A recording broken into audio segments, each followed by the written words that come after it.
Ambassador Vexitar of the Zephyrian High Council stared at the holographic display with what humans might recognize as the expression of someone who just realized they left their wallet in their other pants. Except instead of a wallet, it was their entire civilization, and instead of other pants, it was about to be consumed by self-replicating mechanical nightmares. This is Ambassador Vexitar of the Zephyrian Council, broadcasting on all emergency frequencies, he began, his voice carrying the kind of desperation usually reserved for people trying to return items without a receipt. We are facing complete annihilation by the entities known as the Devourers. These mechanical parasites consume entire star systems, converting all matter into additional units of themselves. He paused, watching another red dot disappear from the galactic map. There went the Arcturus system. Population, formerly 12 billion. Current population, 0, plus several million new Devourers. Our most advanced quantum weapons have proven ineffective. Our shield technology has been, well, let's just say it worked about as well as a chocolate teapot in a supernova. We have approximately 47 standard cycles before they reach our core worlds. The ambassador's tentacles writhed in what could only be described as cosmic anxiety. In the past 3 cycles, they'd sent distress calls to every supposedly advanced civilization in their sector. The crystalline Volthori had responded with a very polite message explaining they were too busy achieving higher states of consciousness to deal with mere physical threats. The energy beings of Proxima had simply laughed, which sounds like cosmic wind chimes having a nervous breakdown. We are hereby requesting immediate assistance from any civilization capable of providing military or technological aid. We can offer our complete technological database, territorial concessions, and, he swallowed his pride along with what remained of his dignity, premium trade agreements in exchange for help. What Vexitar didn't mention, because admitting it would require levels of humility that his species had evolved past, was that they'd already dismissed dozens of primitive civilizations. Who needs help from species that haven't even figured out how to fold space-time like origami, right? Meanwhile, roughly 14,000 light-years away, Captain Jake Morrison was hauling a cargo load of synthetic rubber ducks through the Tau Ceti bypass, wondering why anyone in the universe needed 40,000 rubber ducks and whether he really wanted to know. His ship, the Probable Cause, was held together by spite duct tape and what Morrison liked to call aggressive optimism. The distress signal crackled through his communications array like a cosmic crank call. Morrison, being the kind of person who answered unknown numbers just to mess with telemarketers, decided to listen. Huh, he muttered, scratching his graying beard. Sounds like someone's got themselves a real pickle. He glanced at his navigation display, then at his cargo manifest. The rubber ducks weren't due for another 2 weeks, and frankly, Morrison had always been curious about what passed for a crisis in the fancy neighborhoods of the galaxy. He keyed his response transmitter, unaware that he was about to become either the galaxy's greatest hero or its most expensive mistake. This is Captain Jake Morrison of the Earth vessel Probable Cause. Received your distress call, Ambassador. Sounds like you folks could use some help from someone who knows a thing or two about dealing with problems that won't go away. He paused, grinning. Lucky for you, we humans wrote the book on being too stubborn to die. 14,000 light-years away, Vexitar nearly dropped his quantum communicator. Someone had actually responded. Someone from a planet called Earth? He frantically consulted the galactic database. Earth, Class M planet, inhabitants recently discovered fire, estimated technological development, roughly equivalent to a particularly clever species of space moss. Vexitar looked at the red dots spreading across his star map like a cosmic rash, then back at the primitive response signal. Well, he said to nobody in particular, what's the worst that could happen? In the grand tradition of famous last words, the universe was about to show him exactly what the worst that could happen actually looked like. 3 days later, Vexitar stood in his council chamber, watching the most horrifying sight he'd ever witnessed. Humans arriving to save the day. The first ship that dropped out of hyperspace looked like someone had taken a perfectly good starship and then hit it repeatedly with a crowbar. The hull was covered in what appeared to be patches, welding scars, and what humans apparently called speed holes. Trailing behind it were 2 more vessels that seemed to be held together by sheer bloody-mindedness and what the humans referred to as percussive maintenance. Zephyrian Control, this is Captain Morrison aboard the Probable Cause. We've brought some friends. Permission to dock and fair warning, we're gonna need your biggest parking spot. Vexitar watched in growing horror as the human vessels approached their pristine docking bay like drunk college students approaching a fine china shop. The lead ship's docking procedure could generously be described as aggressive and more accurately described as barely controlled catastrophe. I'm beginning to think this was a mistake, Vexstar muttered to his aide, Kixlar, who was watching the docking procedure with the fascination of someone witnessing their first natural disaster. Sir, they did volunteer to help. Kixlar offered weakly. Yes, but I was expecting help from someone with, functioning technology. Not whatever this is. The airlock hissed open, and 3 humans stepped through. The first was Captain Morrison, who looked exactly like what you'd get if you ordered Grizzled Space Captain from a discount catalog. Behind him came a woman who appeared to be carrying more tools than a small factory, and a man whose uniform was so crisp it could probably cut glass. Ambassador Vexstar, I presume, Morrison said, extending a hand in the traditional human greeting that looked uncomfortably like a threat gesture. Jake Morrison. This here's Luna Park, our technical specialist, and Commander Rex Stone, military operations. Luna Park was already scanning the chamber with some kind of handheld device that was definitely held together with what appeared to be electrical tape and sheer willpower. Nice place you got here, she said cheerfully. Very shiny. Bet it cost a fortune. Also, your quantum resonance is off by about 12%, but we can fix that with some percussive recalibration. Commander Stone stepped forward with the bearing of someone who had personally declared war on the concept of losing. We're here to eliminate your devourer problem. I've reviewed your tactical reports, and frankly, I'm impressed you've lasted this long using strategies that would make a particularly dim rock question your intelligence. Vexstar felt his species equivalent of a headache coming on. Commander Stone, these devourers have defeated our most advanced military forces. They adapt to every weapon system, overcome every defense matrix, and convert every piece of technology they encounter into more of themselves. Yeah, that's what makes them interesting. Rex replied with the kind of smile that suggested he found the concept of an unstoppable enemy personally offensive. Most of our opponents give up way too easy. Luna was now poking at a wall panel with what appeared to be a modified screwdriver. You know, your whole civilization runs on quantum processing, right? Very efficient, very logical, very predictable. I bet these devourers just love that kind of consistency. Our technology represents millions of years of advancement, Vexstar said stiffly. It is the pinnacle of logical development. Right, and that's your problem, Morrison said, settling into a chair that wasn't designed for human anatomy and somehow making it work anyway. See, logic's great and all, but it's got one major flaw.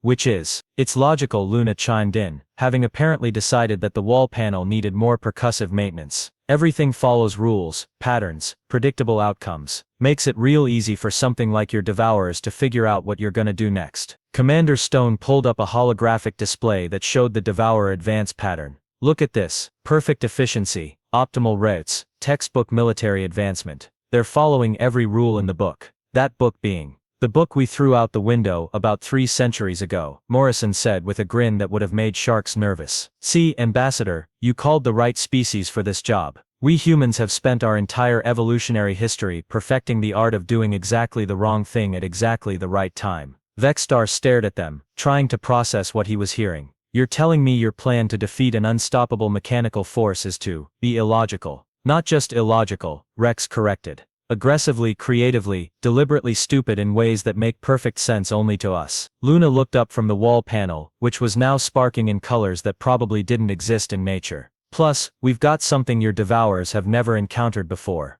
Which is, humans who are really annoyed about having their Tuesday ruined. Vexstar looked at his aide, who had gone the peculiar shade of blue that indicated either deep thought or complete system failure. The ambassador was beginning to suspect that asking for help from humans was either the most brilliant tactical decision in galactic history, or the most expensive way to commit suicide ever devised. Very well, he said finally. What do you need? Morrison's grin widened. Just point us toward the problem and stand back. We're gonna show these devourers what happens when you mess with a species too stubborn to know when they're beaten. 2 hours later, Vexstar was experiencing what humans would recognize as the distinct sensation of watching a train wreck in slow motion, except the train was his entire military strategy, and the wreck was 3 humans who seemed to think that proper military planning involved a whiteboard, several bottles of something called coffee, and what appeared to be a heated argument about the tactical applications of rubber ducks. So you're telling me, Vexstar said slowly, that your entire battle plan revolves around the concept of annoying them to death. Not just annoying, Rex corrected, drawing what looked like a child's crayon sketch of their battle formation. We're talking about strategic irritation on a scale that would make a telemarketer weep with pride. Luna was hunched over a collection of Zephyrian technology that she'd somehow convinced to interface with what appeared to be a human gaming console from the previous century. See, the thing about your devourers is they're really good at being efficient. They process information, adapt to threats, optimize their responses. It's all very neat and tidy. Yes, that's what makes them so dangerous, Vextar pointed out. Right. But here's the thing, Morrison said, leaning back in his chair with the confidence of someone who'd never met a problem he couldn't make worse. Efficiency only works when the system you're trying to be efficient about makes sense. What happens when you throw a wrench into a perfectly calibrated machine? It breaks? Exactly. And humans, Ambassador, are the finest wrench throwers in the known galaxy. Rex pulled up a tactical display showing the Devourer fleet's current position. Look at their formation. Perfect spacing, optimal positioning, textbook fleet coordination. They're following every rule of engagement ever written. Again, that's what makes them effective. No, that's what makes them predictable, Luna said without looking up from her increasingly concerning collection of jury-rigged technology. They're expecting you to respond logically. Send your best ships, use your most advanced weapons, follow standard military doctrine. They've already calculated counters for all of that. Vextar watched as Luna connected what appeared to be a toaster to their primary communications array. What they haven't calculated for is humans who think that the appropriate response to an invasion is to flood their communications network with pictures of cats wearing tiny hats. I'm sorry, what? Morrison stood up and began pacing, which in the small briefing room looked more like aggressive lurching. See, Ambassador, your people fight wars the way wars are supposed to be fought. Honor, strategy, proper tactics, very civilized. Whereas humans fight wars the way humans do everything else, Rex added. Badly, loudly, and with a complete disregard for how things are supposed to work. Luna finally looked up from her technological abomination, which was now humming in a way that suggested it was either about to achieve sentience or explode. Possibly both. I've been analyzing their communication protocols. These devourers share information through a highly efficient quantum network. Every unit connected, perfect information sharing, instantaneous coordination. Which sounds terrifying, Vextar observed. It would be if we were planning to fight them conventionally. But here's the beautiful part. They're all connected. Every single one of them is plugged into the same network. Morrison's grin was starting to take on qualities that would have made predators nervous. And Luna here has figured out how to plug us into that network too. You're going to hack their communications. Hack is such an ugly word, Luna said, lovingly patting her collection of cobbled together electronics. I prefer to think of it as aggressive technical support. We're going to help them with their communication problems. What communication problems? The ones they're about to have, Rex said, pulling up what appeared to be a playlist on his personal device. Starting with my collection of Earth's greatest hits, circa 1980 to 1990. I've got everything from Never Gonna Give You Up to Baby Shark. Vextar stared at them. You're going to defeat an unstoppable mechanical army with music. Not just music, Morrison clarified. We're going to defeat them with bad music, played at maximum volume, on infinite repeat, accompanied by approximately 14,000 spam messages, 47,000 memes, and Luna's special surprise. Which is, Luna's smile was the kind that suggested she'd just figured out how to turn the laws of physics into a practical joke. I'm going to teach their perfectly efficient network how to experience human social media. Every post, every comment, every argument about pineapple on pizza, all of it, at once. You're going to give them the entire internet. Not just our internet, Rex said. We're going to create a custom feed specifically designed to break the brain of anything stupid enough to try to process it logically. Morrison nodded approvingly. We're going to introduce them to the concept of arguing with strangers about things that don't matter, while being rickrolled by a rubber duck army. Vextar sat down heavily. This is your plan. Your master strategy to save galactic civilization. You're going to troll them. Not just troll them, Luna corrected, making final adjustments to her device. We're going to troll them so hard that their quantum processors experience what humans call a complete system meltdown. And if this doesn't work, Morrison shrugged, then we'll try something even more stupid. That's the beauty of the human approach, Ambassador. We've got an infinite supply of terrible ideas, and we're not afraid to use them. Rex checked his chronometer. Devourers will be in range in 6 hours. That gives us just enough time to set up what we're calling Operation Maximum Obnoxiousness. I'm beginning to think, Vextar said quietly, that we should have just let the Devourers win. Too late now, Luna said cheerfully, as her device began broadcasting the opening notes of what humans apparently considered music. We're committed to this level of stupid, and we're gonna see it through to the bitter, ridiculous end. Vextar buried his face in his tentacles and wondered if there was still time to evacuate to another galaxy. 6 hours later, Vexstar stood on the bridge of his flagship, watching what could only be described as the most expensive practical joke in galactic history unfold in real time. The Devourer fleet had arrived exactly on schedule, because of course they had. Perfectly spaced, optimally positioned, ready to begin the systematic consumption of everything Vexstar had ever held dear. Their ships moved with the kind of mechanical precision that made Swiss chronometers look sloppy. "Devourer fleet is hailing us," reported Communications Officer Zexpre, who sounded like someone announcing the arrival of their own funeral. "Put them through," Vexstar said, then immediately regretted it. The main screen filled with the image of what appeared to be a geometric nightmare wearing a bad attitude. The Devourer Prime's voice sounded like someone gargling gravel in a blender. "Zephyrian vessels, you will surrender all technology and prepare for immediate processing. Resistance is illogical, and will be met with enhanced consumption protocols." Vexstar was about to respond with the traditional pre-battle speech about honor and defiance when Captain Morrison's voice crackled over the comm system. "Hey there, metalhead. Jake Morrison, Earth Defense Force. Got a message for you." The Devourer Prime's geometric features shifted into what might have been confusion. "Earth is not listed in our target database. Your interference is irrelevant."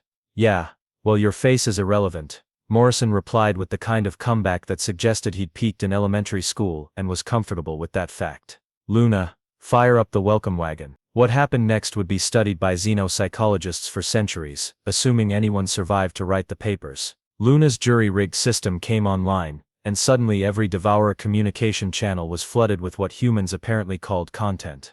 The first wave hit like a digital tsunami, 10,000 simultaneous streams of "never gonna give you up" mixed with cat videos, conspiracy theories about whether the moon was made of cheese, and a heated debate about the proper way to hang toilet paper. "What is this?" the Devourer Prime demanded, its voice already showing signs of digital strain. "This is just the warm-up act," Rexstar's voice chimed in cheerfully. "Wait until you see the main event." The second wave hit harder. Every meme humanity had ever created began flooding the Devourer network simultaneously. Grumpy cat met distracted boyfriend, met that dancing baby from the 1990s that everyone tried to forget. The perfectly organized Devourer formation began to waver as their shared consciousness tried to process why humans found pictures of bread stapled to trees amusing. "Systems, experiencing anomalous data patterns," the Devourer Prime reported, sounding like a computer trying to sneeze. "Oh, you haven't seen anything yet," Luna's voice said with the kind of glee usually reserved for people setting fires. "Initializing social media protocol Omega."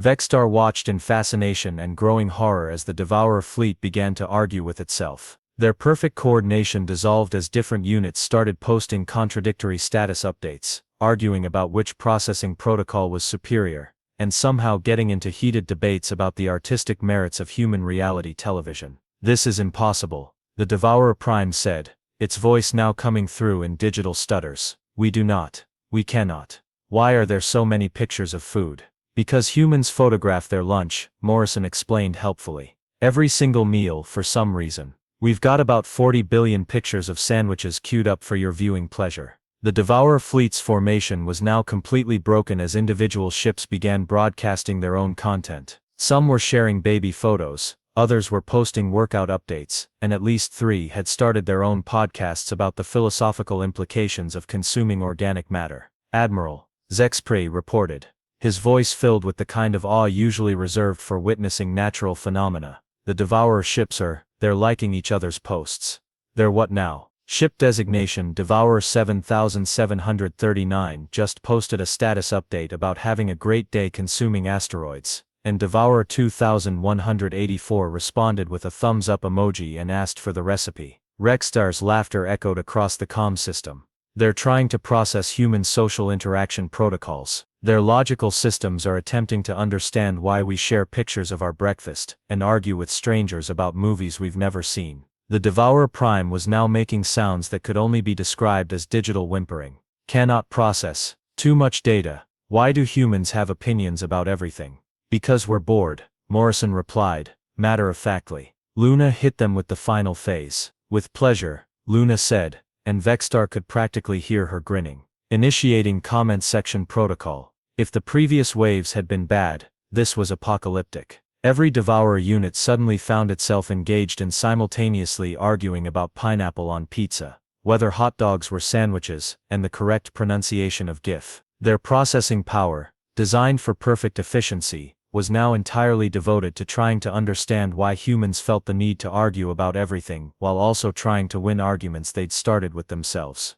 Error. Error. Cannot determine correct response to your mom joke. Processing loop detected. Why are there 17 different ways to spell colors? The Devourer fleet was now completely motionless, every ship caught in an endless cycle of trying to respond to comments, process memes, and understand why humans had created something called TikTok dances. Make it stop, the Devourer Prime pleaded, its voice now barely recognizable through the digital distortion. We surrender. We yield. Please explain why this video of a dancing hamster is considered entertainment. Morrison's voice came through clear and proud. Because sometimes, metalhead, the universe needs a dancing hamster, and if you can't understand that, then you don't understand humans. Vexstar stared at his tactical display, where the most feared force in the galaxy was now completely paralyzed by humanity's greatest weapon, the collective ability to turn anything into an argument while simultaneously making it entertaining.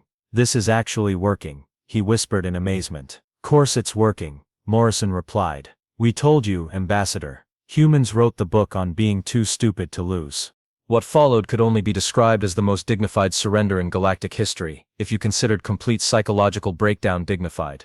The Devourer Prime's final transmission came through as a series of increasingly desperate bleeps and bloops that roughly translated to please make the dancing stop, we'll do anything you want. Why does this song about sharks have so many verses? All Devourer units, the Prime managed to stutter through what sounded like digital tears. Initiate full retreat protocol. Cannot process.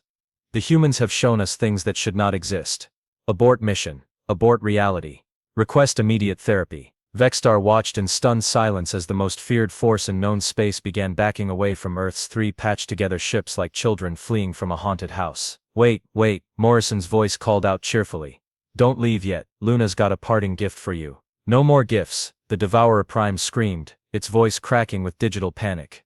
We have seen enough. The cat videos, the endless scroll of human breakfast documentation, the comment sections where your species argues about the color of a dress for 17 straight hours. But you haven't experienced our premium content yet, Luna chimed in with the kind of enthusiasm usually reserved for people about to commit war crimes. I've prepared a special compilation of every human arguing about whether Die Hard is a Christmas movie, followed by a marathon of people explaining why their favorite sports team is superior to other sports teams they've never seen play. The sound that came from the Devourer fleet could only be described as several million robots having a simultaneous existential crisis. We withdraw. The Prime shrieked. We formally withdraw from this sector. Mark all human-occupied systems as do not consume. Classified as the transmission dissolved into what sounded like sobbing in binary code. Classified as what? Rex asked with predatory interest. Classified as cognito hazard. The Prime wailed. Your species is a walking violation of the laws of logical thought. You have weaponized nonsense. You have turned entertainment into torture. Morrison's laughter crackled across the comm. Buddy, you ain't seen nothing yet. Rex, show them what we've got planned for the encore. With absolute pleasure, Rex replied, and Vexstar could practically hear him grinning. Attention Devourer fleet, we're about to broadcast our collection of human reality television, starting with a show where people compete to marry someone they've never met, followed by a program where families switch mothers and argue about household management techniques. The scream that emerged from the Devourer fleet would haunt Vexstar's dreams for cycles to come. It sounded like the heat death of the universe decided to take up opera singing. We're leaving, the Prime howled. We're going to the next galaxy.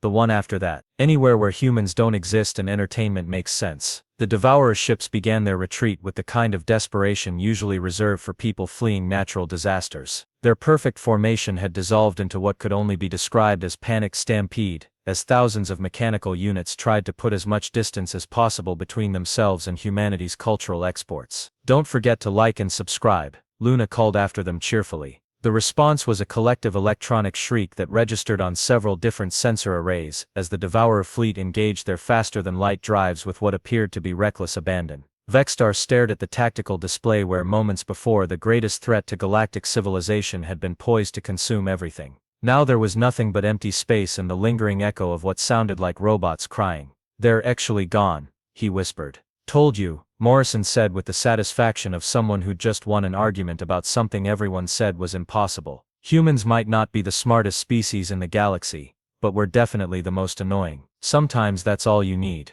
But how? Vexstar asked, still staring at the empty space where his doom had been only minutes before. How did you know that would work? Simple, Rex replied. They were perfectly logical, right? Everything they did made sense, followed patterns, had predictable outcomes. But logic only works when the system you're trying to be logical about follows rules. Luna's voice joined in, still cheerful despite having just committed what might technically be considered a war crime against artificial intelligence.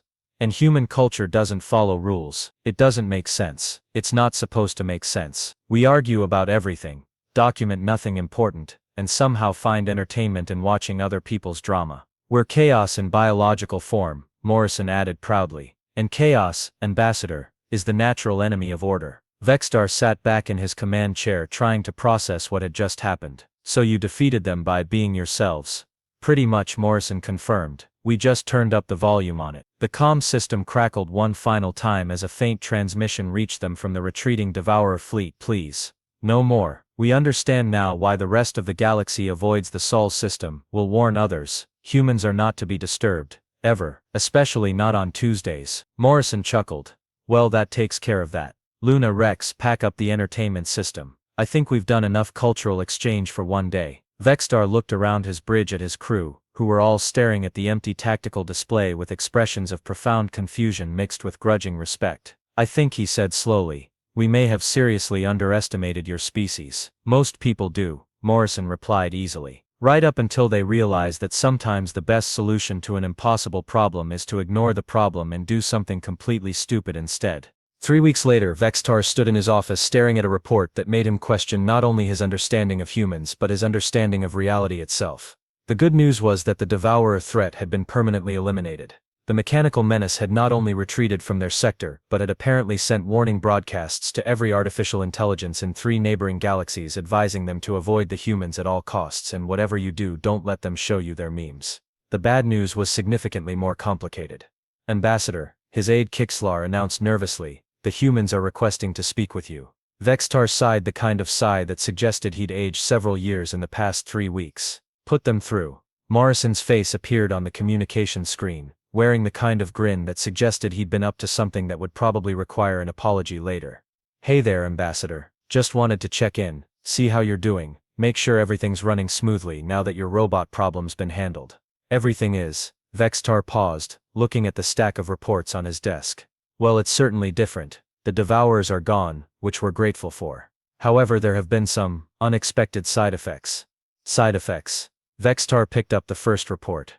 Well, for starters, our quantum communication network has been experiencing what our technicians are calling spontaneous meme generation. Our most serious diplomatic channels are now occasionally interrupted by pictures of cats with humorous captions. Morrison's grin widened. That sounds like a feature, not a bug. Additionally, Vexstar continued, flipping to the next report, several of our colony worlds have reported that their populations have begun engaging in something called social media behavior. They're documenting their meals, sharing their opinions about things that don't concern them, and arguing with complete strangers about topics they know nothing about. Welcome to the information age, Morrison said cheerfully. It's a wild ride. Vexstar set down the reports and looked directly at the screen. Captain Morrison, what exactly did you do to our galactic communication network? Well, funny you should ask, Morrison replied, and Vexstar immediately knew he wasn't going to like the answer. Luna, you want to take this one? Luna's voice came through the comm with the kind of enthusiasm that suggested she'd just figured out how to turn mathematics into a practical joke. Oh, right. So, when we were setting up the anti-Devourer protocol, I may have accidentally uploaded humanity's entire social media infrastructure to the galactic internet. You may have what? It was an accident. Luna protested. Mostly. I mean, the core upload was intentional, but I didn't expect it to propagate through every connected system in the network. On the bright side, every civilization in the galaxy now has access to cat videos. Vexstar felt his tentacles beginning to twitch. Are you telling me that you've infected the entire galactic communication network with human social media? Infected is such a negative word, Rex's voice chimed in. I prefer to think of it as aggressive cultural enhancement. Every species in the galaxy is now posting pictures of their food.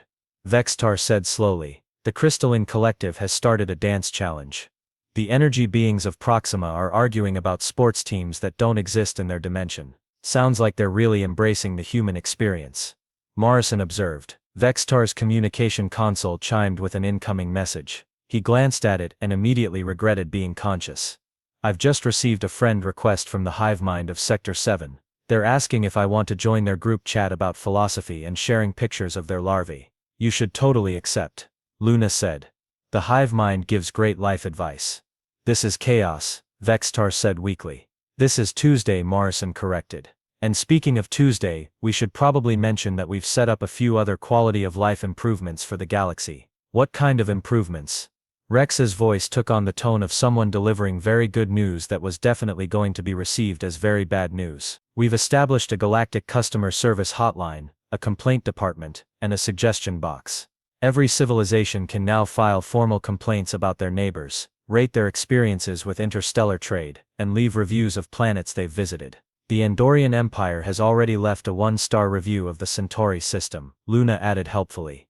Apparently, their tourism board oversold the scenic nebulae. Vextar stared at the screen in growing horror. You've turned the entire galaxy into a community. Morrison finished. People talking to each other, sharing their experiences, arguing about stupid stuff, and generally being annoying together. It's beautiful, really. The communication console chimed again. This time it was a notification that someone had tagged him in a post about the top 10 most dramatic military victories in galactic history. The Devourer incident was apparently number 3, right behind something called the Great Emu War, and that time humans convinced an AI to quit its job. I need to sit down, Vextar said. You are sitting down, QXLR pointed out. Then I need to sit down more. Morrison's expression softened slightly. Look, Ambassador, I know this is all a bit overwhelming, but think about it this way. 3 weeks ago you were facing the complete annihilation of galactic civilization. Now your biggest problem is that people are sharing too many pictures of their breakfast, and arguing about whether pineapple belongs on pizza, Rex added. That debate's gotten really heated in the Outer Rim territories. Vextar looked at his reports, then at the screen, then at his aide, who was now apparently scrolling through something called a newsfeed on his personal communicator. You know what? Vextar said finally. You're right, this is better. Infinitely better. Chaotic, nonsensical, and completely incomprehensible, but better. That's the spirit. Morrison said with approval. Welcome to the human experience, Ambassador. It's confusing, loud, and makes no sense, but at least it's never boring. Never boring, Vextar repeated, watching as his communication console lit up with notifications about friend requests, group invitations, and something called a poke, from a species he'd never heard of. Oh, and Ambassador. Luna's voice called out as the transmission began to fade. Yes? Wait until you see what we've got planned for next Tuesday. The screen went dark, leaving Vextar alone with his reports, his notifications, and the growing suspicion that asking humans for help had been either the best decision he'd ever made, or the beginning of the most entertaining apocalypse in galactic history. Outside his window, the stars twinkled with the light of a billion worlds now connected by humanity's greatest export. The unshakable belief that everything was worth talking about, arguing over, and turning into entertainment. Vextar's communicator chimed with a message from the Devourer Prime, sent from somewhere in the Andromeda galaxy. How do I block notifications? Please help. The humans have followed us here. They're teaching our children how to dab. Vextar smiled, typed back, good luck with that, and settled in to read his first ever restaurant review of the station cafeteria. The galaxy, he realized, was never going to be the same, and somehow, that was perfectly fine with him.